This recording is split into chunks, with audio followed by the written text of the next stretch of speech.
बच्चों, आज आपका लेसन नंबर 2 चलता है तरल दाब। तरल दाब में जो पहला पॉइंट है आपका तरल क्या होता है। तरल पदार्थ सतह पर बहते हैं।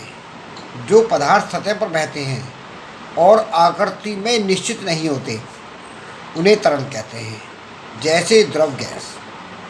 आई बात समझ में?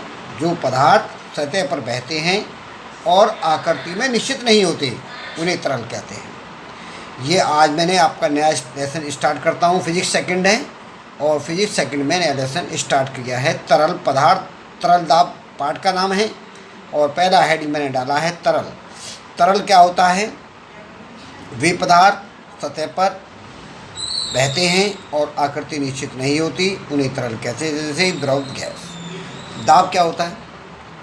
दाब किसी वस्तु के पृष्ठ पर आरोपित अभिलंबित बल तथा पृष्ठीय क्षेत्रफल के अनुपात को दाब कहते हैं। किसी वस्तु के पृष्ठ पर आरोपित बल कैसा होना चाहिए? अभिलंबित होना चाहिए तथा पृष्ठीय क्षेत्रफल के अनुपात को दाब कहते हैं। यदि पृष्ठीय क्षेत्रफल A तथा अभिलंबित बल F हो तो दाब P बराबर कितना होगा? P बराबर होगा F/A न्यूटन पर मीटर स्क्वायर। न्यूटन पर मीटर स्क्वायर जहाँ ये पास्कल कहलाता है। ये किसकी है? दाब की मात्रक है। ये किसका मात्रक है? दाब का। जब ये दाब का मात्रक है, इसको शॉर्ट में कहते हैं 1 न्यूटन पर मीटर स्क्वायर को पास्कल। पास्कल दाब की यूनिट होती है। इसमें दाब की एक यूनिट और होती है ATM। ATM का क्या मतलब? Atmosphere pressure. 1.013 10⁵ पास्कल होती है। एक बार हमारा वैल्यू होती है 10⁵ पास्कल की, एक बार की value.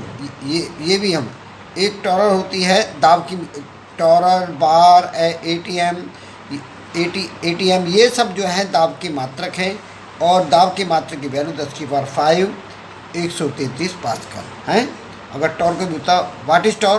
Tor is the unit of pressure and 1 torr is equal to 133 pascal. Okay, अब इसमें आगे चलते हैं। इसका हम आज डेरिवेशन कराते हैं आपको। तो डेरिवेशन आप करिए। डेरिवेशन में क्या है? तरल दाब के कारण दाब का व्यंजक। अब हम क्या करते हैं? एक पात्र लेते हैं। पात्र में एक बेलनाकार आकृति बनाते हैं और इसका जो ऊपरी सतह पर C बिंदु लेते हैं और निचली सतह पर D बिंदु लेते हैं। ऊपर से जो बल लगता है तल के लंबवत लगता है और बल F1 होता है, इसका मान है P1A। दूसरा पृष्ठ जो सतह नीचे D है, D की सतह पर लगता है F2 बल और उसका P2A वैल्यू होती है।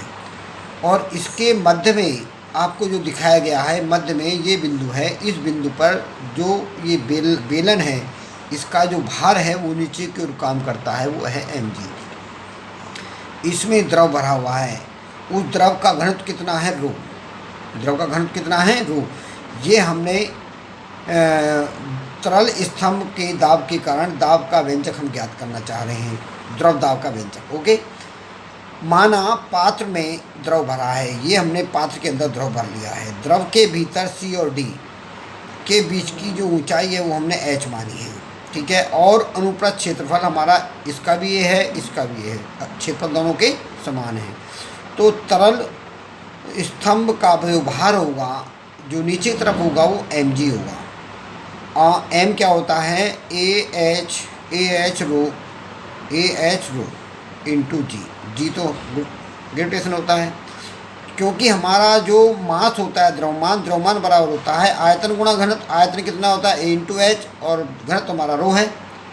तो ये हमने द्रव का भार निकाल लिया। द्रव का भार जब लगते हैं, जो इसका हमारा बेलनाकार पृष्ठ होता है, इसकी जो वक्रीय पृष्ठ है, वक्रीय पृष्ठ पर जो बल होता है वो शून्य रहता है, नेट बल शून्य रहता है। तो अब हम देखेंगे टोटल बल साम्य अवस्था में कितने रहेंगे। साम्य अवस्था में जो बल हमारा है वक्र पृष्ठों पर नेट बल शून्य होगा। W + F1 - F2 = 0। W का मान कितना होता है? mg। P1 का मान कितना होता है? F1 का मान कितना है P1A, F2 का वैल्यू कितनी है P2A। इसमें से हमने क्या करा mg P1 P2 को इस तरफ करेंगे, P में से A कॉमन आ जाएगा, P2 minus P1 into A equal to mg की वैल्यू दी मैंने AH रो जी और A से A काट दिया तो क्या बचा P2 माइनस P1 को हम मानेंगे H, ठीक है। P2 माइनस P1 को क्या मानेंगे P और P इक्वल टू कितना हो गया हमारा H रो जी। ये क्या है द्रव के भीतर एक ही तल पे दाब समान रहता है। इसका हमने व्यंजक आपको निकाल के बता दिया। इसे याद करना है, ये एग्ज़ाम के पॉइंट ऑफ व्यू इम्पोर्टेंट है, इसे तैयार करना है। ये तैयार करोगे तो एक डेरिवेशन आपका इस चैप्टर में जो इम्पोर्टेंट है वो आपका हो जाएगा आराम से, ठीक है बच्चों। अब स्टार्ट करते हैं द्रव दाब के नियम। द्रव जो हमने पढ़ा है उसका हमने दाब का व्यंजक ज्ञात करा है, उसके लिए कुछ नियम निर्धारित किए गए हैं।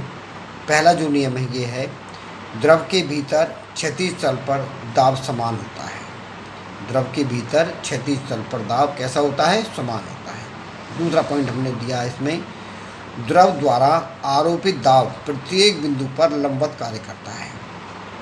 जो दाब होता है प्रत्येक बिंदु कैसे कार्य करता है लंबवत कार्य करता है, ओके। तीसरा पॉइंट होता है द्रव का दाब गहराई के अनुपाती होता है। अगर दाब बढ़ाएंगे तो गहराई बढ़ेगी, दाब घटाएंगे तो गहराई घटेगी, ओके। चौथा पॉइंट है द्रव का दाब घनत्व के अनुपाती होता है।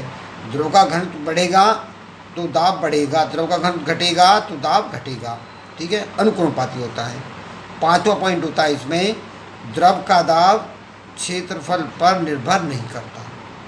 जो द्रव का दाब होता है पात्र के क्षेत्रफल पर निर्भर नहीं करता, ओके। आई बात समझ में? तो द्रव पात्र के क्षेत्रफल पर निर्भर नहीं करता, ये हमने आपको बता। अब इसमें ये तो हमारा द्रव दाब का नियम।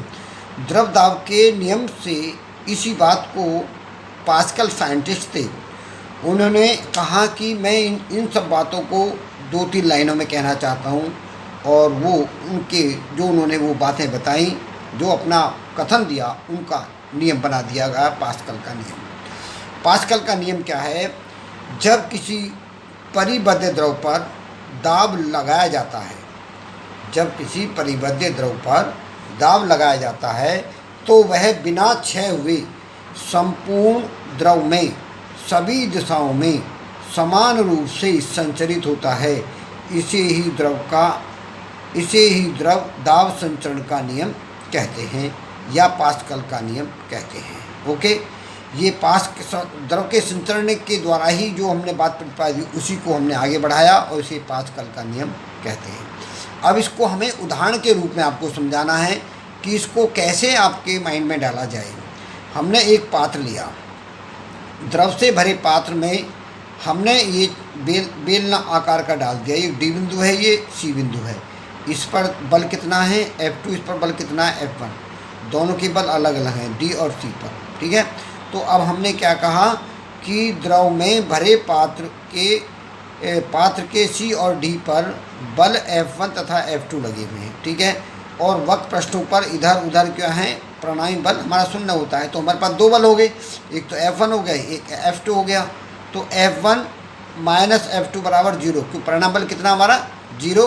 तो F1 बराबर क्या हो गया F2। F1 बराबर क्या हुआ F2। जब F1 का मान कितना होता है P1A, F2 का मान कितना होता है P2A।